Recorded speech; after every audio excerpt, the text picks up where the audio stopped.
Are you the friend who's always being asked for health advice? Now imagine turning that passion into a fulfilling career with our Become a Nutrition Coach program. Step into a world where your enthusiasm for wellness becomes the heart of your own thriving business. With me as your professor and guide and coach on our user-friendly digital platform, you can learn from anywhere at your very own pace. It's perfect for your busy life. Envision empowering others to live their healthiest lives, all while growing a career you love.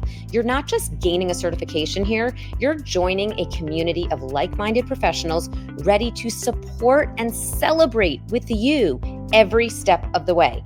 So what are you waiting for? It's time to nourish your future and help change lives, including your own. Head over to nutritiouslife.com/BNC for a free class and a sneak peek of the program. Your journey to becoming a nutrition coach begins now. Do you have burning nutrition questions? Well, we've got answers. Welcome to the Living a Nutritious Life podcast latest episode. This is a special new series of the podcast where I, Keri Glassman, your host, along with the brilliant Ellie Erlich, registered dietitian and Nutritious Life community manager, dive into a whole lot of questions that we've gotten from you. Because guess what? We've got answers. In this episode, we talk about the truth behind nighttime snacking, GLP-1s, intermittent fasting, and a whole lot more. Join us for practical insights and expert guidance so you can take action on making informed food choices and living a more nutritious life. Don't miss out on these nourishing nuggets of wisdom. If you like this podcast, please remember to rate, review, and share. And follow us on social at Nutritious Life Official and me personally at Keri Glassman, and keep the questions coming. Welcome to Living a Nutritious Life. I'm Keri Glassman, a celebrity registered dietitian nutritionist. Join me every Tuesday on YouTube and your favorite podcast platforms as I bring in some heavy hitters to share the latest in nutrition and wellness science. We dive deep into food, sleep, stress, relationships, and so much more. Your weekly guide to a happier, healthier, more nutritious life. All right, Ellie, welcome to the podcast. I mean, not welcome to Nutritious Life. You've been a big part of Nutritious Life for a while now, but welcome to the podcast, our first podcast together. I'm so excited. I'm so pumped. Yeah, this is going to be so fun. All right, so let's dive into these questions. Let's do it. All right, the first question came from social. And someone asked, in general, is the level of nutrients affected by how the food or drink is processed?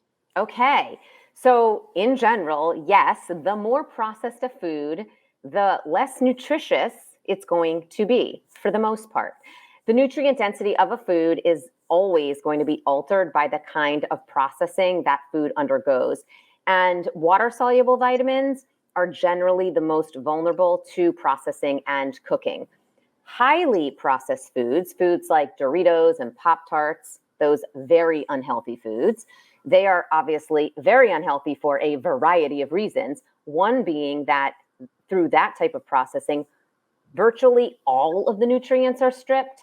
And then, of course, unhealthy nutrients are also, or unhealthy chemicals, I should say, are also added. So those types of foods are a double whammy. Mm-hmm. I do want to mention, though, that not all processing is bad processing. Sometimes we hear process and we think, ooh, that's not healthy. Certain forms of processing can actually be beneficial. Think about freezing. We know that frozen fruits and vegetables are flash frozen, and they actually can retain even more nutrients than fresh fruits and vegetables sometimes. Also, fermentation, for example, fermented foods can be more nutritious for a variety of reasons. And certain forms of cooking can actually increase the amount of nutrients in those foods. I feel like tomatoes are sort of the go-to perfect example of that, because we know that the antioxidant lycopene actually increases when you cook tomatoes. Mm-hmm. So processing in general, yes, it's going to change the amount of nutrients in the food. It's not always a bad thing to be processed, of course. And sometimes we need a certain amount of processing to even be able to consume that food.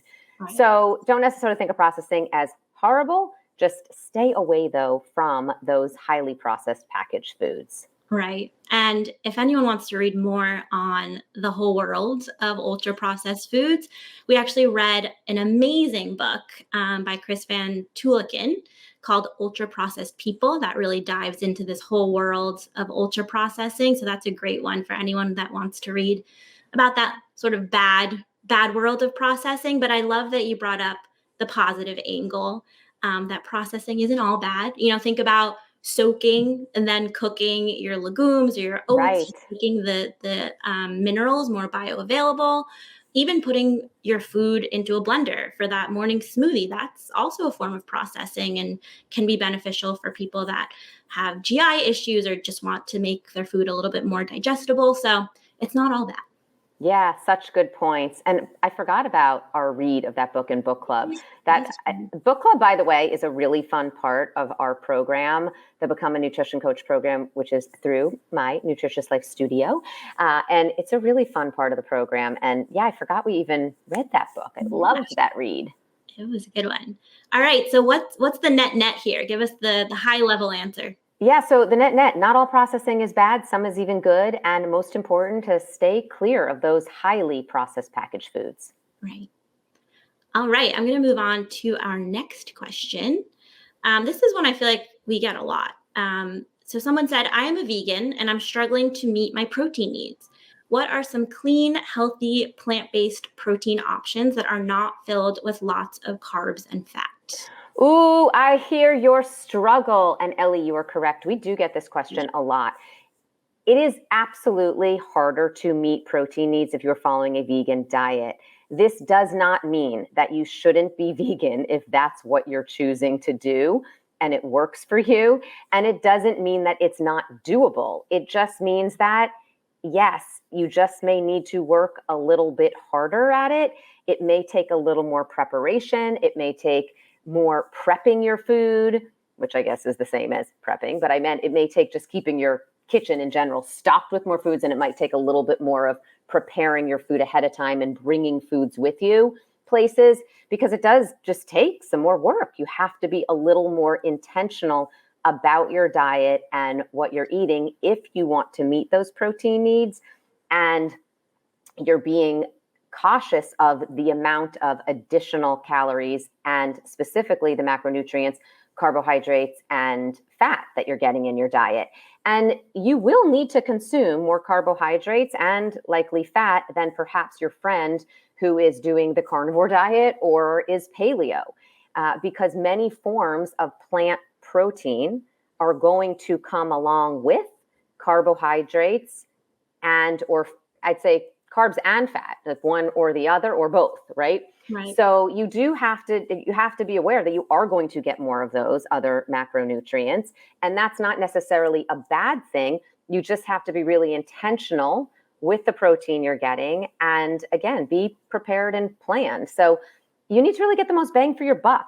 And oh my God, that expression is so overused, but it really does work here. So some ways that I like to add in plant protein in a really efficient manner is something like nutritional yeast, certain protein powders. I know this person asked the question, they wanted clean sources. Some protein powders are going to be, I'm going to say, quote, clean, and others are not. So, but you can find some great quality plant protein powders.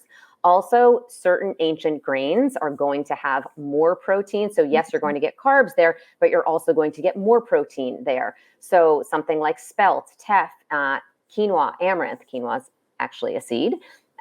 Things like spirulina. 2 tablespoons of spirulina, you're going to get 8 grams of protein. So that's the type of thing you might just want to be diligent about, adding 2 tablespoons of spirulina to a smoothie every morning, or even adding it to your oatmeal. I mean, but you just have to be a little more intentional about where and when you're getting your protein. Right.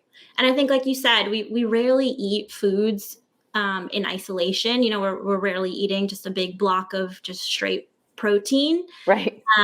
That's even more true for people eating a vegan diet. Maybe someone that's eating a carnivore diet can have that chicken or that steak where it is more similar to that block of protein. Obviously it has some fat in there as well. But yeah, that's why I think diversity is really important for people trying to get protein in a vegan diet. You just listed out so many awesome different protein rich options. So just making sure that you're picking from that list, sprinkling it in throughout the day. I love lentils. I think lentils are such a rock star when it comes to Yeah, absolutely. getting in protein on a vegan diet. But yeah, just try to diversify. It's hard to get that protein in, but it can be done. And the good thing is, like you just mentioned, lentils. I love lentils for their antioxidant benefits. I mean, they are so rich in phytonutrients. So that's the good thing here. When you're getting your protein in these plant sources, they're also going to be so nutrient rich with so many other phytonutrients, and you're going to reap so many other benefits, and also often have a lot of fiber. So many good reasons to diversify there. So great points you brought up there. Awesome. So what is the net here? I mean, I feel like we both repeated it, but let's we can do it one more time. So I'll just say, I mean, I think it can be done. You just have to prep and plan and know that you'll be eating a little more carbs than maybe your friend that is paleo. And that is absolutely okay. You're probably also getting a wider variety of nutrients. Right. Yeah. You might even be getting a leg up when it comes to those nutrients. All right. Question number 3. Could you please clarify why getting your omega-3 fatty acids through fish is better or more bioavailable than eating plant-based sources of omega-3s? It is my understanding that the only reason fish have omega-3s is through their diet. Why don't we cut out the middleman and get it directly through plant sources as well? Ooh, I like this one. This is a smart question. I feel like this came from one of our students or something, because this is a really smart question. Okay, so just a little background here. The 2 main nutrients in fish oil are EPA and DHA. Those are commonly known as those omega-3 fatty acids. Omega-3 fatty acids are a type of polyunsaturated fats, otherwise known as those PUFAs. And they're considered essential fatty acids because our bodies can't make them on their own, and we must get them from our diet or through supplements. Another omega-3 that you may be familiar with is alpha linolenic acid, ALA, which is found in plant sources such as flax seeds, chia seeds, walnuts, and even some green veggies. So our bodies can convert ALA into EPA and DHA, but only in really small amounts. It's about 1/10 generally is what the common thought is that is converted.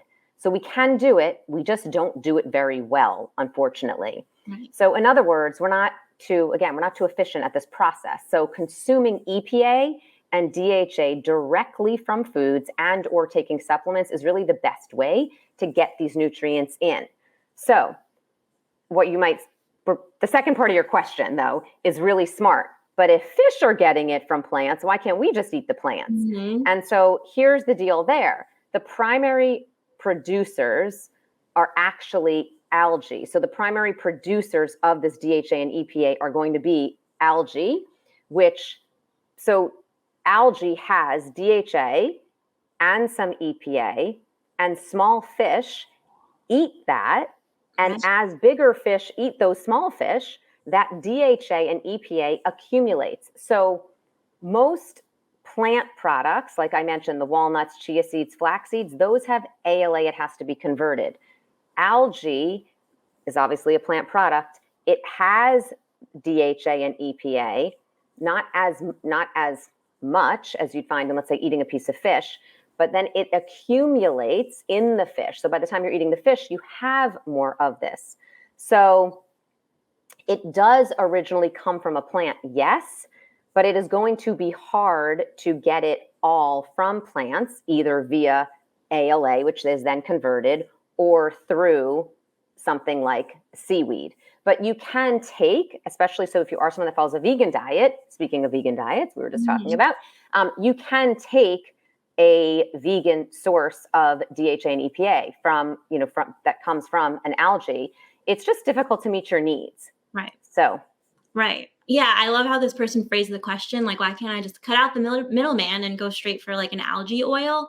But like Right. you said, it accumulates. So you're going back to, I feel like nutritionists and dietitians love this phrase, but the most bang for your buck, Yeah. you're going to get it from that, the oily, fatty fish. That's where you're really going to get your EPA Yeah. and your DHA. But the thing is here, I guess this is actually a good example of where it will be harder to meet your needs through food, but you can get an algae oil that is vegan. It will just be difficult to get the DHA and EPA from plant foods themselves, the Right. adequate amounts. But you can do that if you're taking a supplement and taking a specific type of supplement. But it's either a supplement or you're getting it from fish. And even if you're getting it from fish, you often need to still take a supplement because people aren't necessarily eating enough fish. Right. All right. What is the net here? So the net is, yes, you can get DHA and EPA from plants, but it's difficult to meet the needs. And if you do want a non-fish source of DHA and EPA, you are likely going to have to supplement. Right. All right. This next question is a good one as well. Are gums bad for you? Gallon gum, guar gum, I see them in everything, even organic products. And I'm not sure if I should be trying to avoid them or not. I really like this question because this is one of those things where sometimes you see these ingredients on products and you immediately think, oh no, this must be bad for me. And sometimes those products and foods, those ingredients in foods are not as bad as you actually may think. So gums is a perfect example. They're not all bad for you. So they're used as emulsifiers, thickeners, and stabilizers. So they actually serve a pretty important purpose in packaged foods. Obviously, we want you to be eating as little packaged processed foods as possible, but they do serve a purpose there. And in general, the less packaged foods that you eat, the less gums you're going to be consuming. So assuming you're not eating a lot of packaged foods, you are consuming a lot anyway. So although some are not great for you, as I just mentioned, some actually have health benefits. So the one I really want people to stay away from is going to be carrageenan, which has been linked to certain cancers, certain GI issues, and inflammation. And I really do like people to stay away from this. Mm-hmm. But again, if it's something that you have once in a blue moon, don't stress about it. Don't be scared. I would just really try to make sure that it's not in any products that you are having on any kind of regular basis. Mm-hmm. Okay, the next one that's really common that this person asked about was guar gum. So guar gum is really just soluble fiber, and the amounts are going to differ brand to brand. It may even have some health benefits to it. For example, because again, it's a soluble fiber, it might help control blood sugar. It may have some digestive health benefits, like helping with bowel movements. It may help lower cholesterol. So guar gum can even have some benefits. It may also, though, for some people cause some allergic reactions. And I believe that some people, if there's too much in certain products, I believe that it has caused certain obstructions, like obstructions of the small intestines. So that has been an issue in the past. I don't think it's such an issue now because I believe that the amount is controlled for. I think, right? Isn't that correct? Right? Yeah. I believe there is specific usage amounts. Right. So products will only be allowed to have a specific amount of guar gum added.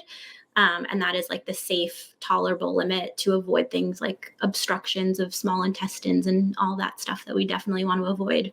Right. And it is just worth mentioning, though, because you can overdo it. Right. But again, if you're eating a quote normal, because what is normal but normal about a food of this product, you're probably not going to be overdoing that.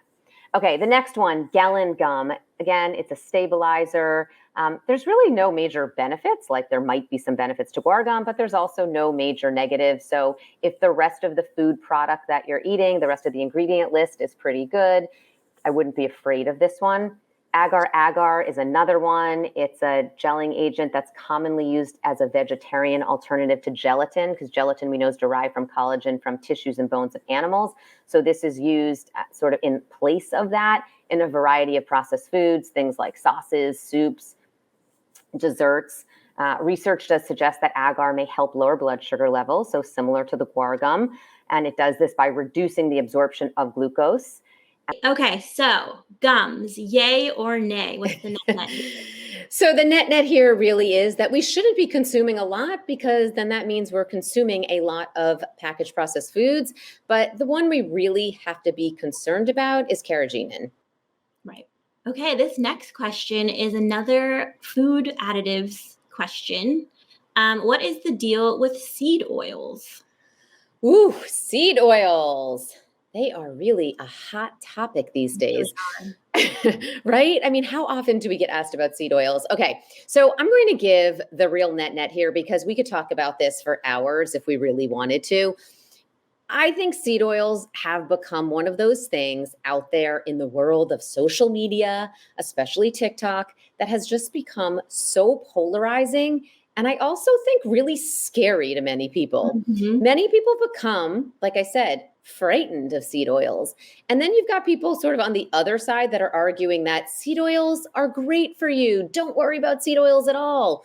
And the funny thing about this is, that at the end of the day, I think these people, what they're actually really saying, the people that are scaring you of seed oils and the people that are promoting seed oils, they're actually not saying anything that far off from each other. If you really break down what they're actually saying, it's just sort of their one liner is very different. But when you break down again what they're actually saying, they're not so far off from one another. Okay, so I'm going to break it all down for you. I do not like seed oils. I'm just going to put that right out there. Spoiler alert, I do not like them. I am not a fan of seed oils, but that's just the short one-liner. I want you to steer clear of them, yes, but I absolutely do not want you to be scared of them. So, what are seed oils? Seed oils come from oils of seeds, no shocker there. So, they're really just a type of unsaturated fat. And we know that unsaturated fats can have some health benefits, and they also can be harmful to us. But there is a role for some of these unsaturated fats in our diet. There's a positive role for them. So you're probably thinking already, so then why are they bad? Why are seed oils unhealthy? So here's the deal with seed oils. In their perfect form, seed oils do have some of these health benefits.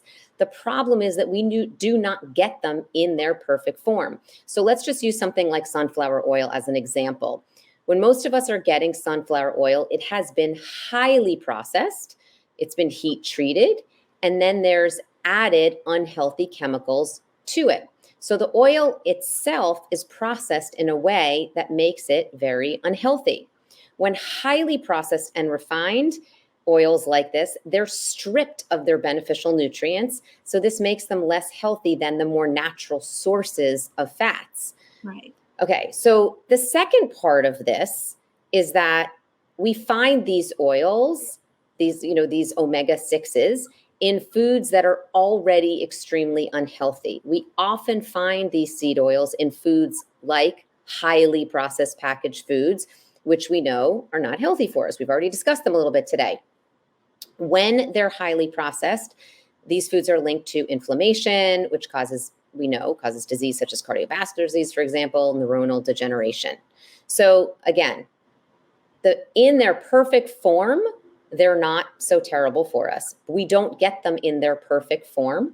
We also then get them often in foods that are also very unhealthy for many other reasons. They're stripped of their nutrients, and they usually have unhealthy added chemicals. And the third problem is that we eat way too many of these omega 6s to begin with. In a perfect world, we would have this really nice ratio of omega 6s to omega 3s. And that's where omega 6s can play a healthy role. Again, if we're getting those omega 6s in their perfect form, in the right proportion to omega 3s. So omega 3s are those essential fatty acids we've already talked a little bit about today. And you find them in, again, we just talked about it, fatty fish, flax seeds, walnuts, and they're very healthy for us, and they're anti-inflammatory. But again, we're getting too many of these omega 6s, so it's disproportionate. So they're highly processed. They're found in other unhealthy processed packaged foods. and we're getting way too many of them and they throw off the proportion. That's why seed oils are not healthy for us. Again, in their perfect form, not horrible. So that's really why it has become such an issue. But can you find them in a good form and can you use them in a controlled amount in your kitchen? Sure. So if you're using something like an organic sunflower oil for a specific recipe in your own kitchen, that is very different than getting loads of seed oils in things like potato chips and highly processed cookies. Right. Going back to what you were talking about, the seed oils right now, there's so much fear mongering around it. And I think for those people, maybe just like it's easy to get wrapped up in that, but take a step back and, remember to keep in mind, aside from the pros and cons that you just listed there, how much are you consuming? Are you having Exactly. seed oils every single day? What is it being consumed in? Are there better options for you that are just as easily accessible? Like, really, what is the full picture of why you're incorporating these seed oils? And are there alternatives that you can easily swap in? So that's also another thing is really zoom out and look at the full picture when it comes to seed oils in your life. Yeah, it's such a good point. It sometimes people get so stuck on this one food that they eat once a month, Right. and and you can't. It's not even maybe. It's probably not even necessary to worry about that one food that you have once in a blue moon when you're traveling, and it's a certain snack that you bring on a plane. That food ultimately might be helpful for you for controlling your blood sugar, right? Right. So you really have to look, like you just said, zoom out and look at the big picture of it. That's such a great point. Thank you. All right. What's the net here? Seed oils. Yeah, so the net is if you feel like there's a role for a seed oil in your kitchen, spend a little bit of extra money, buy it organic, cold pressed, and then stay away from it in as many highly packaged processed foods as you possibly can. But do not stress out and be scared. Just try to make the best choices you can in as many places as possible. Totally. Okay, moving on to our next question. Another ingredients question. I want to take a moment to tell you about our podcast sponsor, which I'm a super fan of. In today's fast-paced go world, it's so easy to get overwhelmed and lose focus, especially when you're trying to accomplish critical tasks that require a sharp mind. If you're looking for a way to support your brain health and stay on top of your game, if you know me at all, you know I'm always looking to do that. Well, then you want to know about cognizant citicoline. This nutrient helps support brain function and it plays a vital role in nourishing and protecting brain cells. Cognizant citicoline can help support focus, memory, and attention, promote cognitive performance, and support overall brain health. It's also known for its ability to support brain energy and is backed by numerous studies that show its effectiveness. Whether you're a student, a busy professional, a multitasking parent, or anyone looking to optimize mental clarity and sharpness, adding cognizant citicoline to your daily routine can help you achieve those goals and support your brain for the future. It can be found in many different products, including chewables, gummies, beverages, and even cold brew coffee. Visit cognizant.com for exactly where to find this ingredient, and don't forget to look for Cognizant on the label. Okay, moving on to our next question. Another ingredients question. This is actually why we get so many of these questions in our community at the Nutritious Life Studio. We did a whole workshop on Right, ingredient right. deep dive.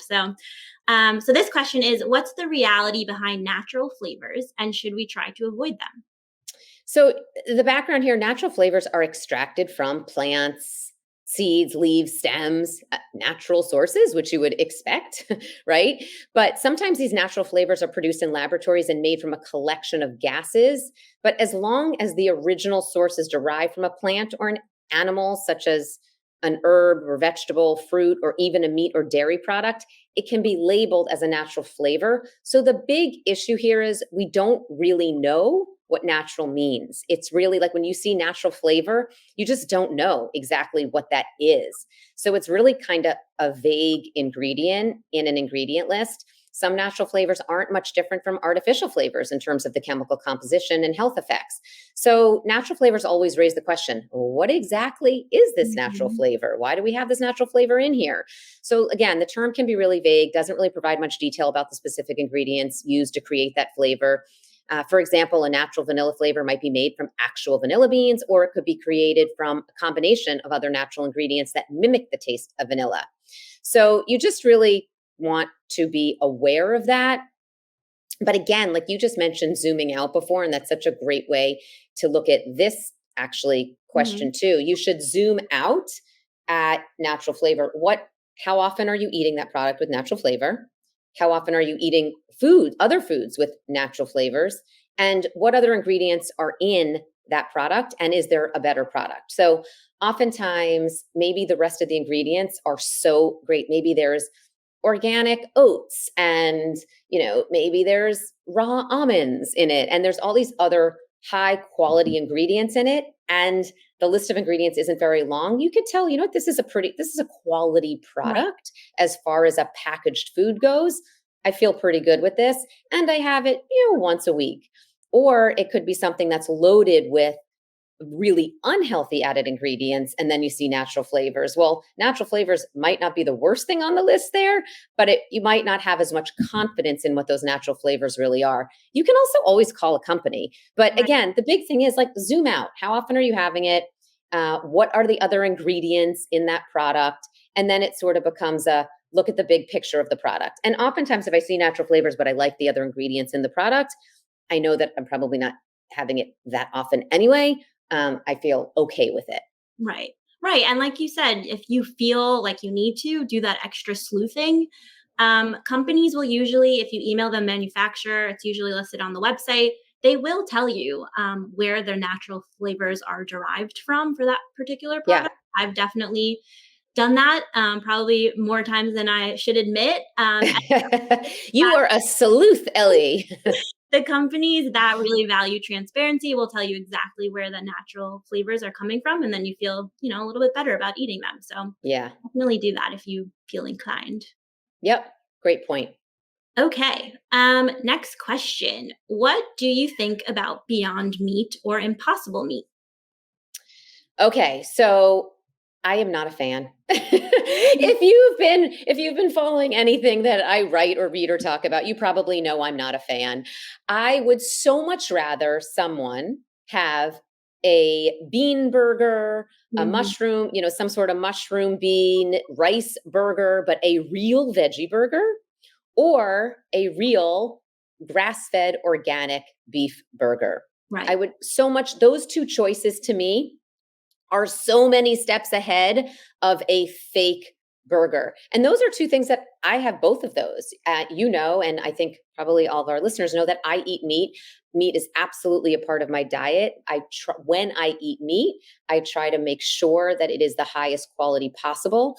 And yes, people might say, okay, but then that's really expensive. And what I say is, I would much rather someone eat high quality meat less often than have poor quality meat and or fake meat products. So let's say you're eating meat 4 times a week, maybe go down to once or twice a week and make it high quality. And on those other nights, have a bean burger or just even some bean recipe. It could be rice and beans mixed, over with a vegetable in some other vegetable dish. Mhm. But I'd always rather go for real plant-based products and real high quality meat than these fake meats. I mean, for so many different reasons, but I mean, we can even just, I mean, the fake meats, first of all, a lot of them have soy protein concentrate, and I am not a fan of that. I don't like those soy protein isolates in meats. There's other unhealthy added chemicals as well. That new soy product that they use, that piece of technology that they use to make the burgers fake bleed. I'm not a fan of that. It's genetically engineered, and the long term safety is really unclear. I'm really not a fan of that. I'm not a fan of those fake meat products at all. That is absolutely one of those products that, and I don't really say never to many things, but that is one of those things that I would say never. There's really no reason to ever have that. I mean, I'd much rather, again, there's always sort of, whenever that's an option, there's generally some other option that's Right. better for you. Right. And yeah, I mean, if you turn around and look at the ingredient list of either of those products, they look like shampoo bottles. So Right. it already off the bat doesn't seem like something you should be eating. So I Yeah. completely agree with you there. All right. I think we know the net, but Yeah. why don't you bring us home with the net here?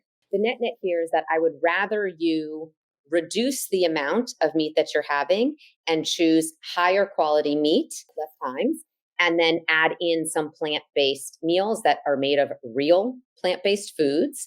Or let's say you're vegan and you don't have any real meat, I'd say then just add in more plant-based, like real plant-based meals. I'd rather you have organic, firm tofu dish than these fake meat products. I'd rather you have a lentil burger. I'd rather you have a rice and bean dish than going for these fake meat products. Totally. And there is a mean black bean burger recipe on the Nutritious Life website. So if you Ooh. are in need of recipe, That's what, I haven't had that in a long time. so I good. usually, you know what I love when when I've had too much meat and I'm looking to go have a few more vegan meals in my diet, I love going for our 3-bean chili. That's one of my favorites. Yeah. Anyway, All right, moving along. I love this question. How can you stop snacking late at night? What's your favorite snack? What type of late night snacks do you suggest? okay, so oftentimes when people are having trouble snacking at night, well, sometimes people are just staying up too late and you need to be going to bed, right? But other times people are snacking after dinner and at night because I always say, people always often ask, what should I have at night when I get hungry? And I say, well, first of all, are you really hungry? And Mhm. oftentimes it's not real hunger. It's boredom or other emotions going on, and we figure out how to manage that, and we replace it with something else. It could be something like a bath, or it could be a cup of tea, it could be a meditation. But if it's true hunger, then I usually go through and say, okay, it's probably not what you're eating for dinner, it's probably what you're doing throughout the entire day. Right. So I start at breakfast and I say, well, first of all, are you eating breakfast?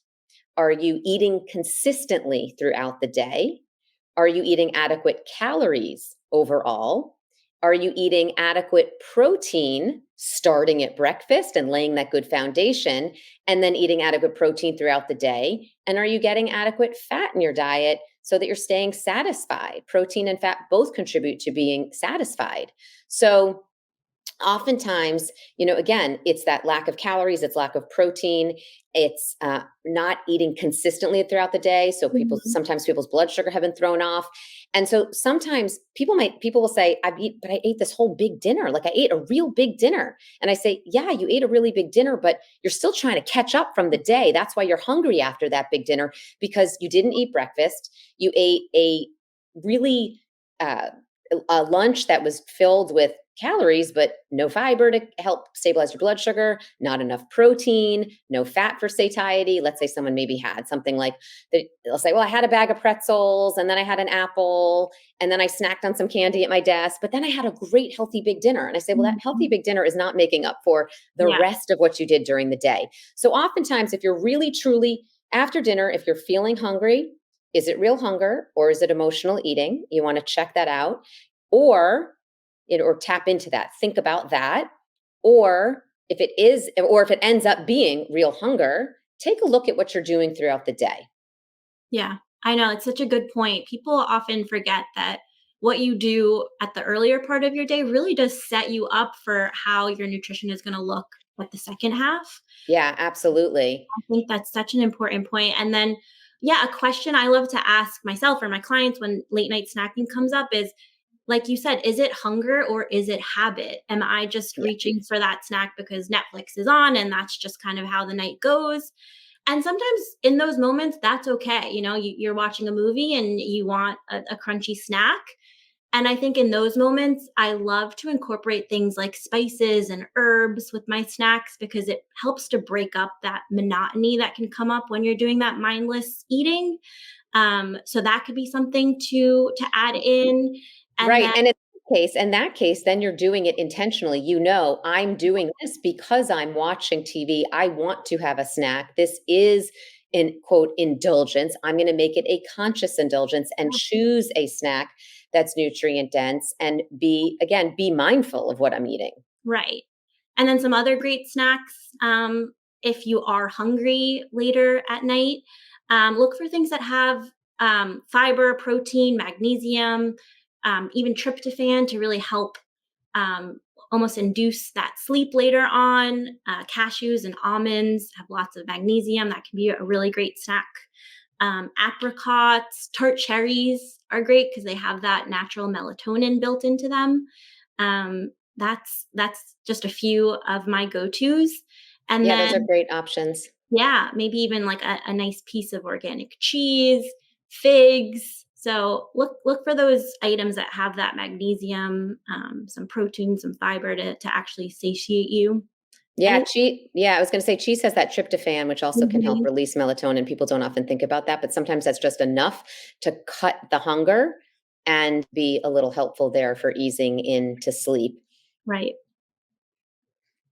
All right. I'm going to move on to our next question. This is another buzzy one that we get asked quite often. How do you feel about intermittent fasting? Is it beneficial for those who have an active lifestyle?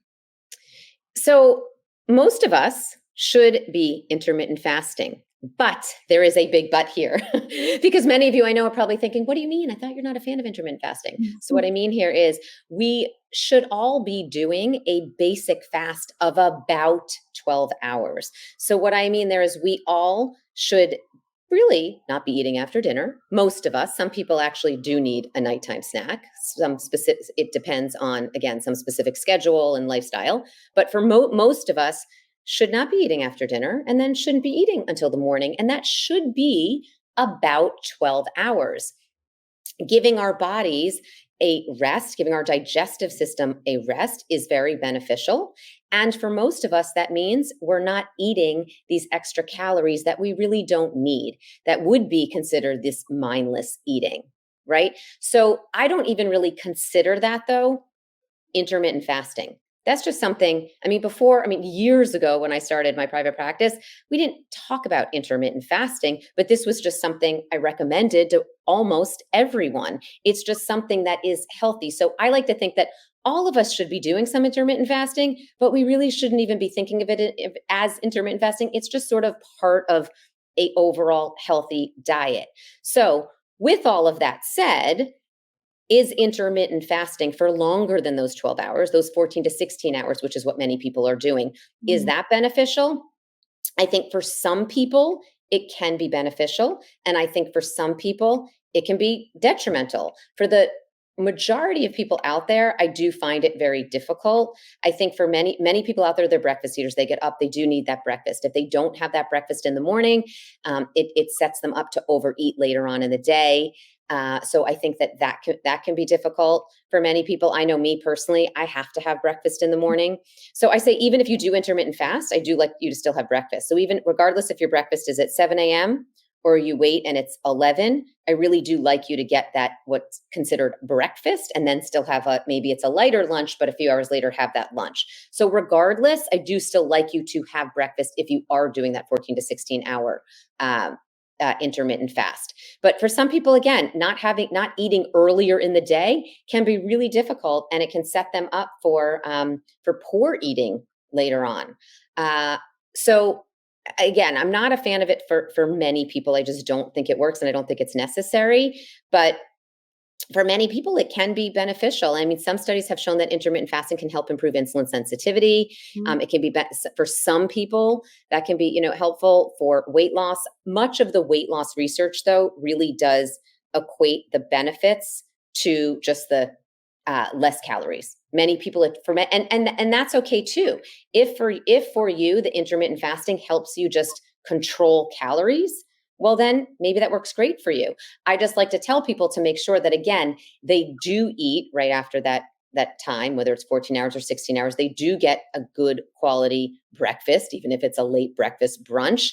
And they are getting in adequate calories throughout the rest of the day. And they're they're focused, like, how are they feeling? They have to think about, how do they feel? How does it work for you? Again, I think for many people, it's not necessary and does not work, and can set them up for failure later in the day. And then again, for some people, it does work.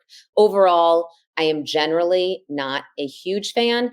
But I am a fan of having that about 12-hour rest. Yeah. Yeah. I like how you said that we should all be, we should all have that rest and digest moment. And it should last, 12 hours. But I think going back to what you said, really look at, is it working for you and your lifestyle, especially for Right. this person who asked about, is it beneficial for someone that has an active lifestyle? Are you working out in the morning? How do you feel? Are you having enough fuel in the tank to get you through your workouts? If you're looking at intermittent fasting as a way to almost up level your active lifestyle, you really have to tune into how you feel when you're exercising post. Think about when in the day you're going to be getting that fuel again. So those are all key things to consider as well. Yeah, Okay, great points. net here. I would say if you're considering doing intermittent fasting and you're eating after dinner and you only have about an 8-hour rest, I would really just start with 12 hours. Try to skip that nighttime snacking and think and see how you feel there. And it might not be necessary to do any more. And that Yeah, might be like a perfect solution for you. And if you're interested in trying it and going further, maybe it is worth it for you to give it a shot. Again, for most people, I don't think it's worth it. I think maybe you just need to take a look at the rest of your diet. Maybe you need to clean up other areas of your diet before you try to just push to doing that 14 to 16-hour right, fast. right. Okay, moving on to our last question. There is a huge craze in people talking about Ozempic or semaglutide for weight loss. That is definitely true. Any suggestions on how we can discuss this with clients to help them understand the risk taking the drug for weight loss? So this question came from one of our Nutritious Life certified nutrition coaches. But yeah, I think this is a big one for sure. Yeah, such a big topic here. So Ozempic we know is a semaglutide. Ozempic and other semaglutides we know work for weight loss by mimicking the action of the hormone glucagon-like peptide 1, so GLP-1. GLP-1 is a hormone that's produced in the gut in response to food intake, which stimulates insulin secretion and lowers blood glucose levels. It also can decrease appetite and food intake by acting on the brain satiety centers. A study published in the New England Journal of Medicine showed that patients taking semaglutide, like Ozempic, for weight loss experienced an average weight loss of around 15% of their body weight I actually can't even remember, over how many weeks was that? The 15% of their body weight. Do you remember that exact number of weeks? Like around 68 weeks. I have to dig up that research. Okay. Yeah. Because Okay. 68, 70. But we know it works. We know Ozempic works. We know these semaglutides work, right? So what I always say about this is that these semaglutides, they work. And I think sometimes people are surprised that I say I'm not anti them. I think they expect me to be anti these medications. I am not anti these medications at all. I think they are actually good medications. And I think that they are very beneficial for many people out there. However, again, there's always a caveat. The caveat here is that I think many people out there are abusing them. There are many people out there that are taking them that don't necessarily need to be taking them. And I think they might be hurting them in the long run. Not even because we don't know the long-term effects on people that don't have diabetes. We don't know. We don't know the long-term effects right now. Aside from that, what worries me about these, when people go on these medications and let's say they need to lose 15 pounds, there's no diabetes, there's no pre-diabetes, and they've just been having a really tough time losing those 15, 20 pounds or so. What can happen is that some of those people are already eating really healthy, and they're eating healthy, and then they're not necessarily over consuming calories. Now they go on this medication and they decrease their calories. They're now not getting enough calories in their diet. So that's obviously bad just even for energy, but they're also not getting those nutrients that they need. They're not getting nutrients that are going to support their bone health, that are going to support their brain health, and their muscle health. So they're losing muscle mass. We know that when we lose weight, we lose muscle mass. We're always going to lose a certain amount of muscle when we lose fat, right? We're always going to do that. The goal is to lose as much fat with as little muscle as possible. We know that on these drugs, you're going to lose more muscle. Muscle is incredibly important for our overall metabolic health, especially as we age. So I worry about these people that are dramatically reducing their caloric intake so that they're reducing the amount of protein they're getting which helps build muscle. They're reducing the amount of nutrients they're getting, including those nutrients that are important, again, for bone and brain health. So I worry, well, what's going to happen in 10, 15, 20 years? Are they going to have more hip fractures? Mm-hmm. Are they going to have brain health issues? Right? What else is going to happen? What is their future health going to look like? So I do worry about that for that population of people. So I do think that there are people that are abusing it. I also think that some people look at it as a quick fix, just like sometimes, I kind of compare it to Lipitor. I think sometimes people go on Lipitor to reduce their cholesterol. Lipitor is a medication that can be very beneficial to many people, and it's a great tool, right? Ozempic should be used as a tool when necessary, but that means that that person should use that tool in conjunction with weightlifting to make sure that they maintain muscle mass, a very nutrient dense diet. Since you're not that hungry, you don't have room for wasted calories. Every calorie should be very nutrient dense so that you're making sure that you're getting in all of those minerals, you're getting in those phytonutrients, you're getting in adequate protein so that you are able to maintain proper health in the future. And so again, going back to that Lipitor example, I say like sometimes people, have Lipitor and they're also adding in fiber and they're exercising and they're doing other things for their heart health. And then you have people that are taking Lipitor and they're using Lipitor and they're having their bacon cheeseburgers and they're still smoking and they're not exercising, right? They're just sort of using Lipitor to help them stay healthy, but they're not making any of the lifestyle changes. So that's the other way that I see sometimes some people abusing things like Ozempic is they're having Ozempic and they're not really changing the rest of their lifestyle, like lifting weights and improving the nutrient density of the foods that they're eating. But again, it can be a great tool used for the right person in the right way, which usually means that you should be doing it in conjunction with your a wellness practitioner of some sort. Right. And I think going back to talking about this with a client, you can really just outline the risks that you just laid out for us and see if they have any risk factors, like a history of a thyroid disease or a GI issue or something that could be there that could potentially, counteract or interact with the Ozempic, and then see if the benefits outweigh them.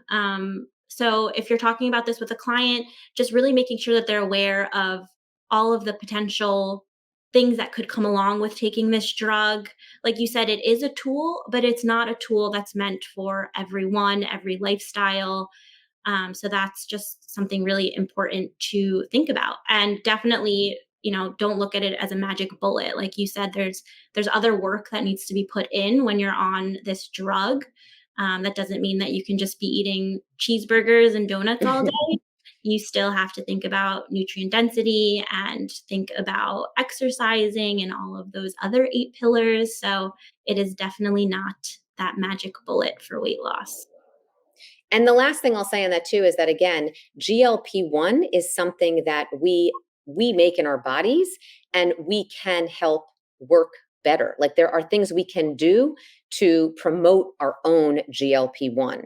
And so if you haven't done that, that's something that you can work on with your health practitioner, whether it's your nutrition coach, your registered dietitian, work on those things. And you might see that you don't need to go on a semaglutide. Right. There are so many ways to up level our own GLP-1 production. Something as simple as prioritizing protein can help to get that GLP-1 going. So looking into those factors as well. Yeah. And there's even supplements that can help there too. And that might be something that someone wants to do, changing everything from their exercise, their diet to supplementation. And that might be enough to avoid going on semaglutide. Totally. All right. Net here. Well, the net here is that it is a great tool for the right person. and it is something not to be abused by someone else. So really look at all sides of it. Take a look at your diet and lifestyle. And if it is right for you, make sure you do make those lifestyle changes and work with a practitioner as well. And if it's not right for you, think about working on your own GLP-1 and making those lifestyle choices. And again, still work with someone to do that. Right.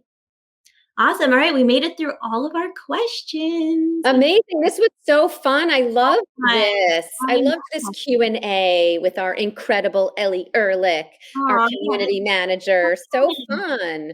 All right. Thanks everyone so much for listening. And if you have questions, by the way, don't forget, follow us on social at Nutritious Life Official. You can also follow me personally at Keri Glassman and DM us your questions. We would love to hear from you and we'll answer them in our next Nutritious Life Q&A on the Living a Nutritious Life podcast. Awesome. Bye, everyone.